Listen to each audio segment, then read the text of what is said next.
Every Nigerian must be instrumental to the growth and development of our nation through the use of innovative energy and idea to lead and initiate policies that will sustain the economy and enhance good governance. With all the financial turmoil facing the world, it has become pertinent for exchange of new ideas that will enhance good governance. Please subscribe to our channels, listen to our messages and engage with us. With your support, we can transform the lives of all Nigerians. Welcome to the Season 2 of the NESG Radio.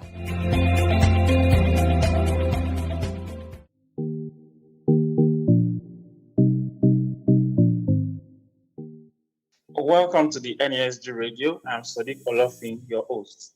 With me today is Dr. Zuhun Abdapel, a senior fellow at the NESG Non-Residential Fellowship Program. Dr. Abdapel, welcome.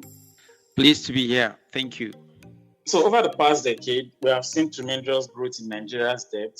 Between 2012 and 2022, there has been over 400% growth in Nigeria's debt, both domestic and foreign. And there is another dimension to it, which comes in the way of CBN ways and means. We have seen over 1,000 to 2,000% growth in that aspect. In your estimation, what do you take of the government debt management strategy over the years? Yeah, thanks for the question. So let's just lay a context here so we know what really we're talking about. The main concern here is external debt, and I think that's what the focus of the discussion should be. Nigeria's external debt roughly within half a century ago has risen from less than $1 billion to $70 billion as of 2001.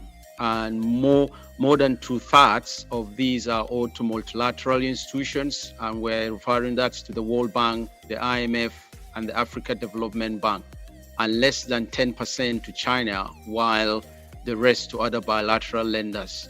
Just a quick caveat on the Chinese credit to Nigeria. According to information from the Nigerian Debt Management Office, loans from China are wholly tied to 15 infrastructure projects, ranging from transportation, water, and telecommunications to electricity. And this loan is at a cost of 2.5% of interest per year, and the debt is expected to be fully paid back within 30 years. So that's 20 years plus roughly 7 years grace maturity period. Now, there are two main factors that have been at the root of Nigeria's rising debt level. And in my opinion, the first is the rate at which the country borrows. So according to international debt statistics, for the past 50 years, Nigeria was on average withdrawing at least at the speed of more than $2 billion a year from its loan commitments. So the loan commitments, when the government secures a foreign loan, the loan would not be released to the government at the same time. Instead, you would be withdrawing from that gradually. So for the past 50 years, Nigeria was drawing $2 billion, but there was a significant rise in the debt stock attributed to disbursement within the last decade. So in the lead up to the 2015 general elections, about 9 billion, 5 times the average initial withdrawal, was pinched in 2014. Similarly, in 2 years, that's in 2017 and 18, preceding the 2019 general elections, close to 25 billion was withdrawn. So this pattern could be linked to the incidence of voracity effect, a nation that the absence of strong political and legal institutions combined with the presence of multiple powerful groups foster the mismanagement of public finance, possibly to finance political campaigns in attempt to tighten their grips on power.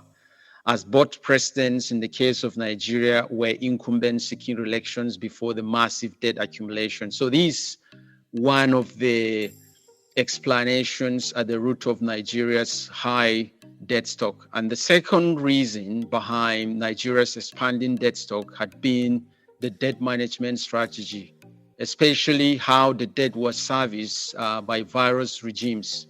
So to service a debt means you pay back the total debt stock, and the total debt stock includes the principal plus the accrued interest. So for the past 5 decades, Nigeria has been servicing its debt at an annual average rate of 15%. That's roughly $2 billion of its total external debt. Between 2007 and 14, when oil prices hovered around $100 per barrel, offering an opportunity for Nigeria to significantly lower its debt level, debt service payment was ironically at its lowest, an average of less than $1 billion per year. Now, there is one of the technical guys that helped Nigeria drafted the white paper in dealing with debt in 2005. He said something about why Nigeria's debt has swelled in the past. And I quote him, he said, unlike many indebted poor countries, Nigeria's debt are not from massive overborrowing and then wasteful spending. The initial loans to Nigeria were fairly small amounts and undertaken by the civilian Shagari government in the early 1980s. The subsequent escalation of debt stock is primarily the result of accrued arrears, interest penalties, and export credit default accumulated by the military government that ruled the country from 1984 to 1999. End of quote. So, however, in fairness to the military junta, they bailed some of the significant projects that the current democratic system is using. The parliamentary building, the presidential villa, which is equivalent to US White House or UK 10 Downing Street, and the federal capital and the country's 36 states with the local councils, including projects such as dams, universities, airports, roads, major bridges. So they could have justification for piling this debt prior to democracy returning in 1999. Yeah, thank you. Well, a lot of exposition in that regard, but you look at the saying of a lot of people, and we hear people say that there is nothing wrong in borrowing, just like you concluded that the government would have been justified given the the level of projects they put in place prior to the democratic dispensation. But looking at putting the statistics to perspective, the total debt in Nigeria, puts the 3 different categories together as we have it now, is still below 40% of GDP. And if we focus on the external debt, we still have that substantially below 15% of the GDP. So what are the things that you feel that we should be concerned about, given that we see eyebrow being raised across different segments of the economy about the current debt level? Yeah, thanks. That has been much of the talks too. People are worried that Nigeria is accumulating debt and that's affecting the country. And there is so much fear and concern. So this is what I think. Rising debt level should not raise immediate concern if that comes with a falling debt to GDP ratio. So the ratio defined as the total debt stock. So the total debt stock, first of all, is how much money you've borrowed plus the interest that money has accrued. And that gives you the total debt stock. So if you divide the size of the economy, which is the GDP, by the total debt stock, tells us a fraction of the economy being eaten up by debt and the extent to which the debt benefits the economy. So if the nation's debt stock is rising, at the same time its debt to GDP ratio is declining, it means the country is making the most of its debt, and that should not be a cause for concern or alarm. However, a nation can offset part of its debt and still have a high debt to GDP ratio. For instance, if the country uses part of its capital expenditure, which is when the government is choosing to spend some money on capital projects like building of dams, building of new schools, any government spending that is not towards paying of salary and running day-to-day costs of operations, it will write down significant part of its debt, and that will no doubt slash the debt stock, and the country's balance sheet would look cleaner than it otherwise would have been. But diverting and spending capital expenditure on debt has stripped the nation of the desperately needed resources to grease the engine of growth. As a result, growth will shrink and the ratio of debt to GDP would rise, a sign of an unhealthy economy. Nonetheless, incurring more debt in the short run, just like you said, and using that to invest in high return infrastructure projects would potentially lower the debt to GDP ratio in the long run. So the 1980s collapse in world oil price coincided with soaring Nigeria's debt to GDP ratio. It rose from about 4% in 1981 to a peak of more than 90% in 1993. And then within 2 decades, it fell back to roughly 4% as of 2012. However, it is firmly rising again, and between 2013 and 2020, it ballooned by over 250%, more than 14% it's now more than 14% in 2020. But should this be a concern? To find an answer to this question, similar question, there is a debt study by 2 Harvard eminent economists, professors, Carmen Reinhardt and Ragov. Both were considered intellectual goat parents of the study of austerity and government spending. So they pull out data on 4 countries spanning 200 years to establish the fact that at what point should we worry if debt to GDP ratio is rising. And their conclusion was that debt to GDP ratio that is 90% and below would not hurt growth, would not harm growth. It is debt to GDP that is 90% and over that is bad for economic growth. Even though at some point their findings were questioned and they came out and say they did some Excel sheet error and their numbers were high and countries made decision about that, but they never responded to admit that that was an error. But their paper was published. So drilling this to Nigeria paints a different picture. So debt servicing highlights not only the potential cost of mounting the debt burden, but also the risk of government finances sinking deeper into the red. The message here is clear. When a nation continues to pile its debt, servicing the debt deprives the country of the badly needed financial resources to fund economic operations and power economic progress. For instance, in one analysis I did, debt to GDP exchange showed that for every $1 that is embedded in the nation's budget towards debt servicing, lowers debt spending, lowers government spending towards pro-poor project is lessened by less than $1, by 55 cents. In other words, the more money is allocated for debt servicing, the less money is available for spending on vital sectors like education and health. And that's one of the ways that we have concern that Nigeria's debt should be a concern. So another downside of the debt servicing obligation is that it's coming at the wrong time. It's ill time. We don't decide when it comes, but it happens to come at this time, coinciding with periods that the country needs foreign exchange earning to revive, defend, and stabilize its falling currency, because a substantial part of forex exchange earnings are now being used to meet debt service obligations. So in 2020 alone, more than 40% of our country's oil rent went into debt servicing. I think I'll just stop here. Okay, thank you for that.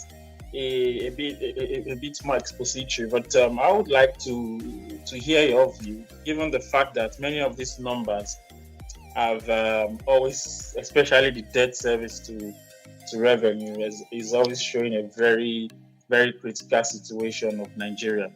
But in your opinion, looking at the current situation we are in the country, it does appear that it's inevitable for the government to borrow, because just like many other African countries and developing countries, the current situation that we have, it does appear that it is inevitable for the government to borrow. What other means do you think the sustainability of the debt situation in these countries can be assessed? Or how do you think we can also look at the debt situation beyond just debt service to revenue, debt to GDP, for us to be able to maybe give room or give them avenue to borrow more and run away from this debt overhang of the thing? Thanks for the question. First of all, let me try to share a thought here, maybe with just simple background. So there are many things as country that we need that we cannot provide for ourselves, even in the next 100 years. That's a fact. Apart from the fact that we don't have the technology now, I don't say in the future we may not have some great technology, but some commodities are patented. We have to rely on countries that produce these things. When we talk of capital goods and we talk of aeroplanes, we talk of cars, we talk of mobile phones, we talk of medical equipments, we talk of some medications, we talk of cameras, computer accessories, name them. We cannot provide these things for ourselves in the meantime. And so we have to buy them from countries that provide these things. Now, the countries that provide these things would not accept our local currency as a means of exchange. They would only accept their own currency. So international trade is mostly invoiced in dollars. So they will only accept the dollar in this case. And we cannot go and print the dollar by our central bank to exchange it, because that will be counterfeiting. We're not authorized as a sovereign nation to do that.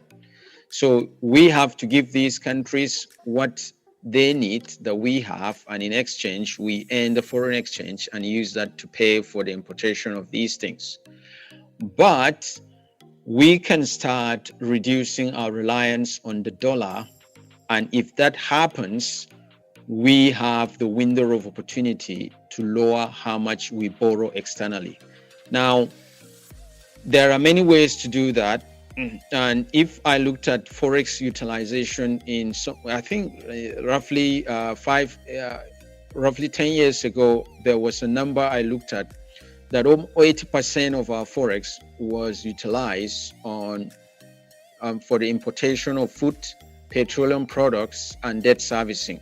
Now, there are 4 key sectors or 4 key commodities that when we're able to produce them, substitute for imports, that would significantly lower our demand for the dollar. They would not only do that, but that would revive significantly our economy. So number 1 is food. If we can meet our total food demand without importation, that would help. Secondly is footwear and clothing.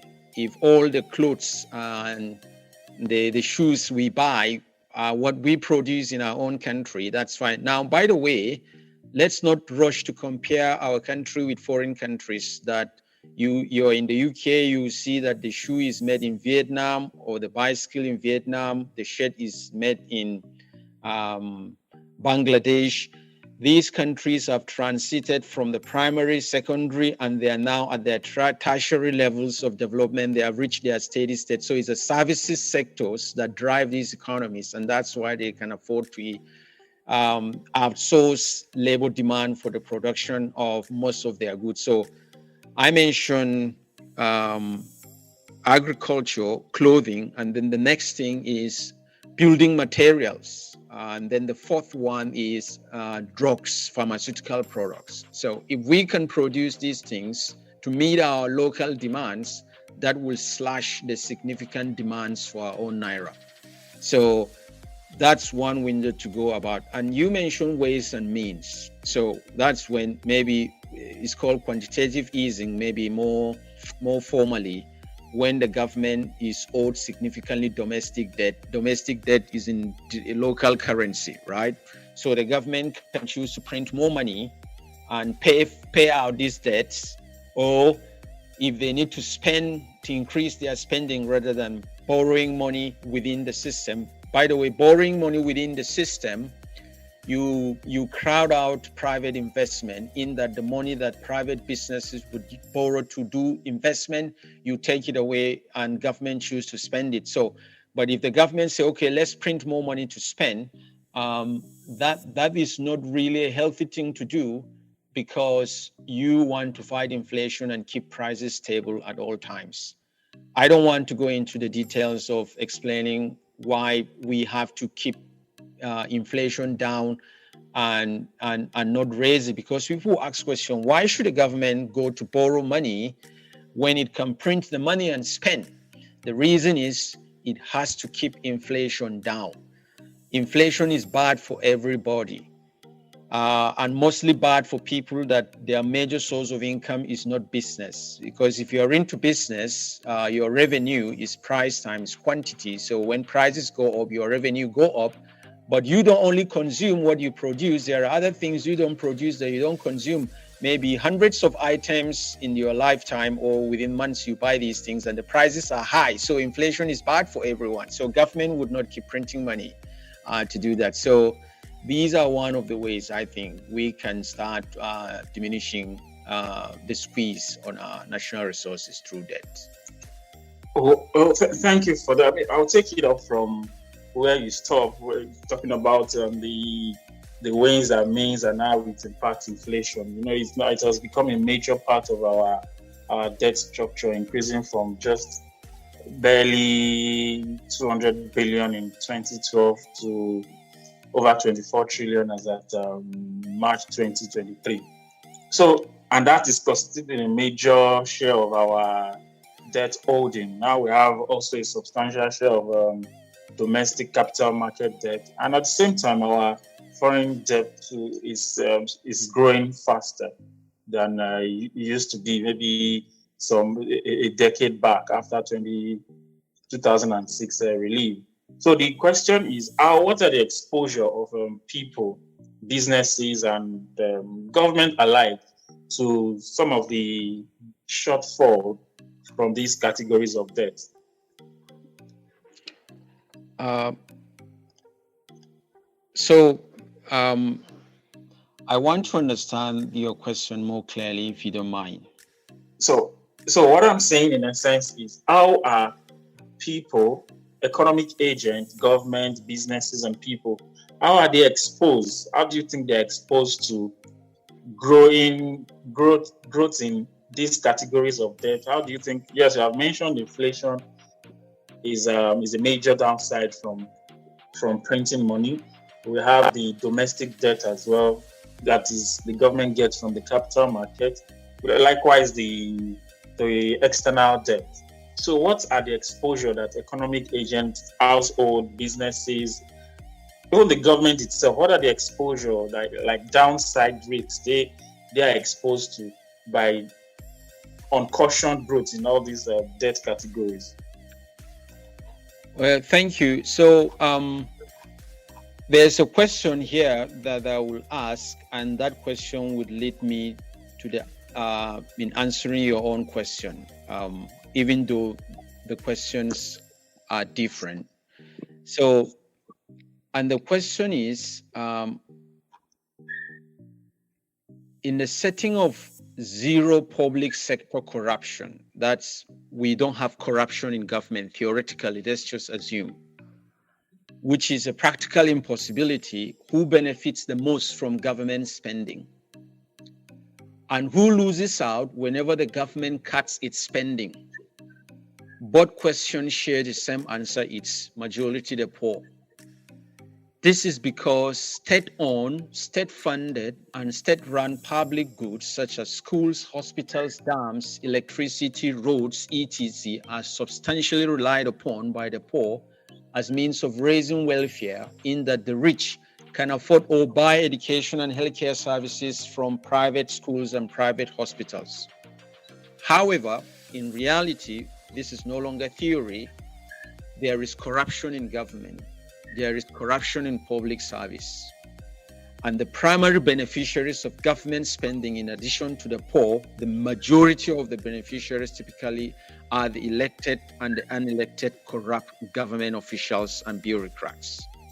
So they wield significant power over government budget, and instead they use government budgets as means to leak away public resources from public till to the private till, thus providing more grounds for borrowing and mounting public debt to finance the greed of corruption. So we can see here there are victims of government borrowing. Those that are most protected from government borrowing are those who make decisions about the government borrowing. In other words, those that are most protected against the realities, the negative realities, economic realities of mounting debt or debt situation are those who make decisions about the debt. And those who are the least protected by the economic reality, negative economic realities of the debt are those who don't make decisions about it. And that's primarily the poor. So to me, these are the channels through which people are affected by the situation. Okay, thank you for that. So we have a new sheriff in town. We went to the polls in February, and we have another president, and we expect to see a bit more different way of doing things. And we have been seeing a couple of policy announcements popping up almost every day. So how do you think that the government going forward can manage our debt situation such that the government can guarantee fiscal sustainability over the next decade, given the fact that we are battling with debt service to revenue of over 100%? I'm sure in 2022 debt service to revenue will be over 100%. So in such situation, how do you advise the government to approach the debt situation to guarantee fiscal sustainability? How can Nigeria clear its book and restore normal conditions, and are there hopes for a cleaner external sector balance sheet? So currently, Nigeria's outstanding external debt stock is less than the country's oil revenues and external reserves combined. That means Nigeria can significantly write down its total external debt stock, but doing so would come at a very significant economic cost for the country. Its external sector balance sheet will be close to empty. That's the external reserves will be almost zero, with almost no foreign currency left for settling import bills and maintaining economic relationships with the rest of the world. This is therefore not a feasible option. So let's have two at the back of our mind, because when we say, how can Nigeria's debt be dealt with? Some people are quickly saying, oh, Nigeria's debt was forgiven or cancelled some decades gone by. Why can't we do this again? So Nigeria's debt was never forgiven. It was never cancelled. It was never forgotten. It was bought back. It was bought back. And the question is, can this happen again? In 2006, Nigeria struck a debt buyback deal with its parent group of creditors, buying $1 by roughly 20 cents. So those paying 12 billion upfronts to slash its debt stock by over 30 billion. So let me just share something here. So Nigeria approached its creditors and say, look, when Obasanjo came into power in 1999, there were piles of debt. He needed that money to do some things, but if that debt was not cleared with, there would be no serious significant financial room for him to do a lot. So he approached the creditor, the Paris group of creditors. We're talking of European and North American lenders. So they said Nigeria does not deserve its debt to be forgiven for two reasons. One, it is deeply corrupt, and two, it has oil on the ground, it can sell to pay back its debt. And so, in other words, they are saying too that Nigeria does not fall into HIPC category to be considered. And so at the time, there was the co-founder of CGD, Nancy Batsell, with Todd Moss. They provided the technical leadership and drafted a white paper that reclassified Nigeria's position, and it showed that Nigeria was wrongly classified by the IMF. And the white paper led to the reclassification, and it showed that Nigeria falls under a country that can be considered in terms of its GDP per capita and so on and so forth. So with that, there was a consideration, and the creditors say, okay, the only consideration we can do for this, bring some money and put on the table, and then we write off the remaining balance. So that was a debt buyback. So if you're owing $100, give us $25. So we are buying $1 for 25 cents or 23 cents. So if we're owing $1, pay 23 cents and go debt free. And that was what happened. Nigeria brought $12 billion upfront, and it was and that 12 billion triggered a write down of $30 billion. And there was significant economic benefits consistent with the notion that when a country is out of its debt, you see improvement in the economic landscape. So in Nigeria, there was access to an additional $2 billion a year from global lending market because the credit rating has increased, and a supplementary $5 billion in foreign direct investment came into the country. So Nigeria saw its debt level fell from 110% of GDP in 1993 to just 5% in 2006. Correspondingly, the economy rose from a negative growth rate of 2% per year to a positive growth rate of 15% a year in 2000 to be falling back to 6% in 2006. Average living standard measured in terms of GDP per capita rose by about $1,000, and consequently over 10 million Nigerians were lifted out of poverty as of 2014. So given that these benefits were preceded by falling debt levels, then rising debt levels are a pointer to what we may, in terms of development outcome, be eluding Nigeria in the future should the country continue to accumulate more of its own debt.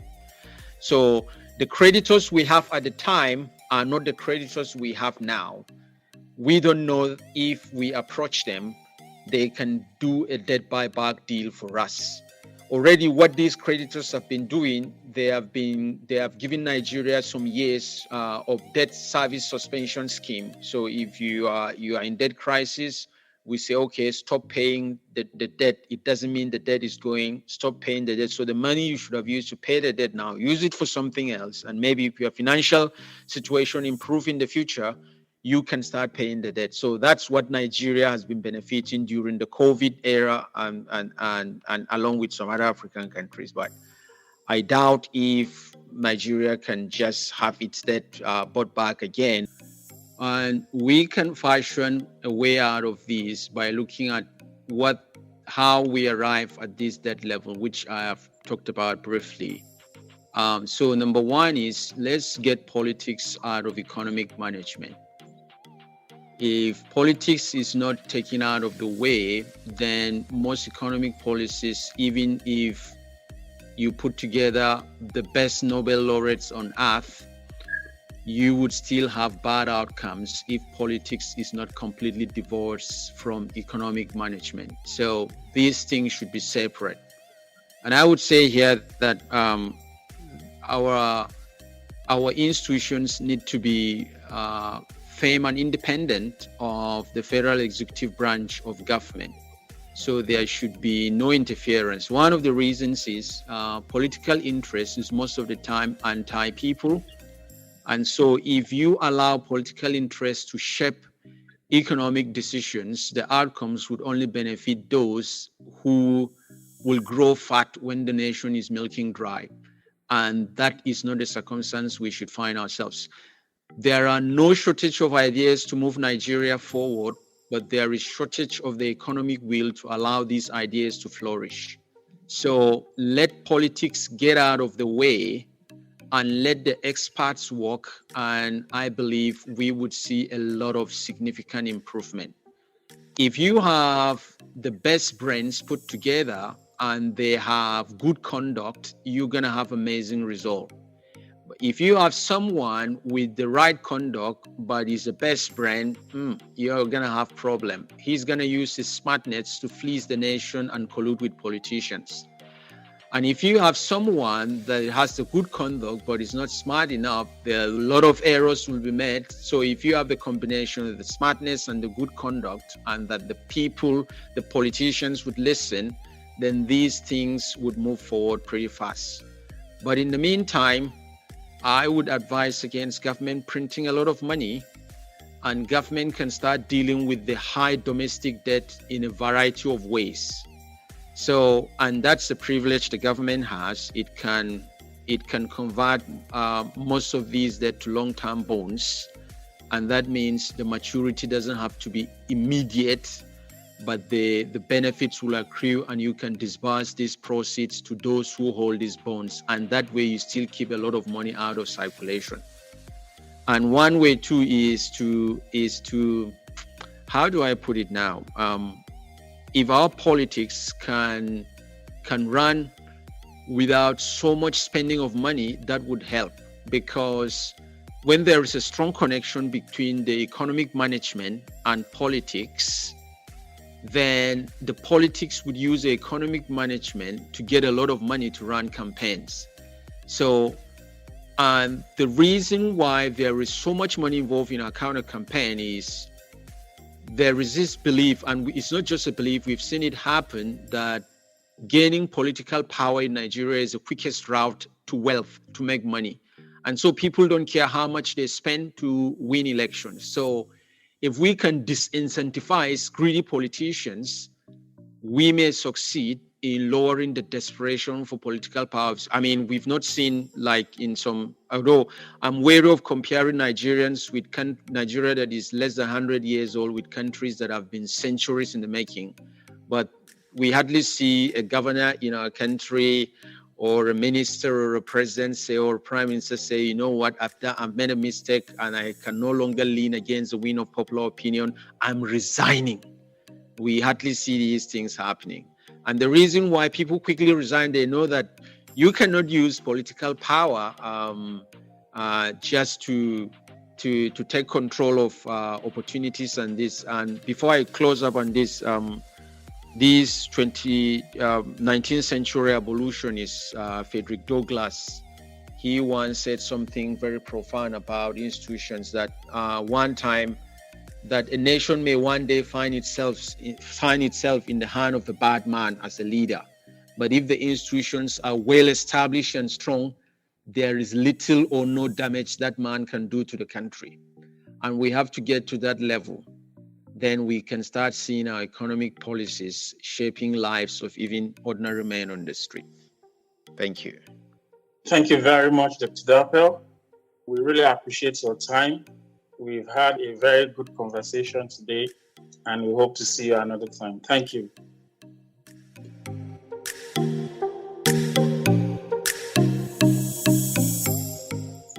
Thank you for being a part of today's interesting program. You can learn more about the NESG's If Not Now When campaign at www.ifnotnowwhen.ng. You can also listen to other interesting conversations by visiting www.nesggroup.org/podcasts.